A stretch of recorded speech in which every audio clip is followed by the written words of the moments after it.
Doctor আমাকে পেচ্ছাপ পরীক্ষা করতে কেন দিল বুঝতে পারছি না।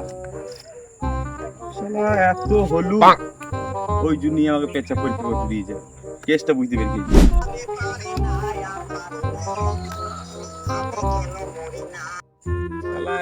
মাথার বোতলে কি করছি না বলি না ওই ডাক্তার আমাকে ডাক্তার আমাকে ওই খাস না এই মাথাটা নোনতা নোনতা লাগছে কেন রে? ডাক্তার আমাকে পেচ্ছাপ পরীক্ষা করতে দিয়েছিল আর ওইটা তুই খেয়ে নিলি।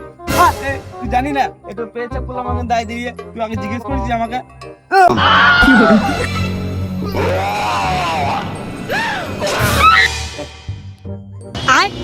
তোদের মানে যা পাবি তাই খাবি, তাহলে বোতলে ডাক্তার যদি পেচ্ছাপ পরীক্ষা করতে আর ও খেয়ে দিয়ে বসে থাকলো। যা যা আর যাব না বেগুন